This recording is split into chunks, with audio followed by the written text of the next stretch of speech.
Hello everyone. In this video we will see section formula. और section formula जो होगा इसका दो केस होता है। एक होता है आपको इंटरनल और एक दूसरा जो सिचुएशन होता है वह आपको एक्सटर्नल। तो हम दोनों केस में फार्मूला को समझेंगे कि इंटरनल में क्या होता है, एक्सटर्नल में क्या होता है। तो आप देखेंगे यह एक लाइन सेगमेंट है ए बी। एक्सटर्नल के भी केस में आपके पास में एक लाइन सेगमेंट रहेगा और सपोज यहाँ भी एक लाइन सेगमेंट होगा। इसे भी हम क्या कंसीडर कर ले रहे हैं, ए बी। और यह जो ए बी पॉइंट रहेगा इसका कोऑर्डिनेट गिवन रहेगा। सपोज इसका कोऑर्डिनेट x1 कॉमा y1 और इसका कोऑर्डिनेट क्या है x2 कॉमा y2। वैसे ही इसका ए का कोऑर्डिनेट x1 कॉमा y1 और इसका कोऑर्डिनेट x2 कॉमा y2। अब इंटरनल के केस में क्या होगा, इस लाइन सेगमेंट के ऊपर इसके ए और बी पॉइंट जो होंगे इसके बीच में कोई पॉइंट पी रहेगा। सपोज यहाँ पे कोई पॉइंट पी है और इसमें इसके बीच में ना होकर इसको एक्सटेंड करने पे, इसको आगे प्रोड्यूस करने पे हमें एक कोई पॉइंट पी मिलेगा। और सपोज वह पॉइंट यहाँ पे है, ये पॉइंट पी है और इसमें हमारे पास रहेगा क्या,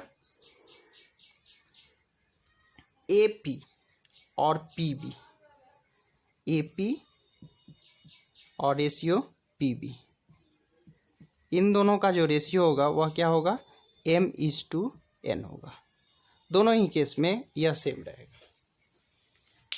आप इस केस में भी पहले ए पी को पुट करिए फिर पी बी को, तो इसका रेशियो क्या आएगा, m/n। मीन्स आप इसको ऐसे समझ सकते हैं, यहाँ से यहाँ तक का जो लेंथ m होगा ए पी, तो पी बी का लेंथ यहाँ से यहाँ तक का जो होगा वो कितना, n होगा। और यहाँ पे इस पार्ट का इतना m है, तो यहाँ से यहाँ तक का जो लेंथ होगा n होगा। तो इसमें हमें पॉइंट P का कोऑर्डिनेट बताना रहता है। तो वह इंटरनल के केस में कुछ और फार्मूला होगा और एक्सटर्नल के केस में कुछ और फार्मूला रहेगा। लेकिन अगर इसको आप थोड़ा सा ध्यान देकर देखें और थोड़ा सा इसको अच्छा से समझें तो फिर आपको याद करने की ज़रूरत नहीं होगा। तो आप देखिए पॉइंट P का जो कोऑर्डिनेट होगा,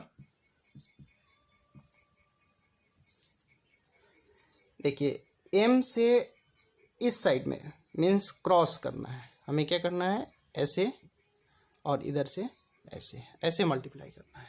इतना आपको माइंड में रखिए। तो m से x2 में मल्टीप्लाई करेंगे तो क्या हो जाएगा, mx2। फिर n से इधर x1 में तो ये प्लस में nx1 और बाई क्या हो जाएगा, m+n। यह इसका x कोऑर्डिनेट हो गया। ऐसे ही इसका y कोऑर्डिनेट अगर आप निकालें तो m से अब y में मल्टीप्लाई करेंगे तो my2 प्लस n से y1 में मल्टीप्लाई करेंगे तो ny1 और अपॉन m+n हो जाएगा।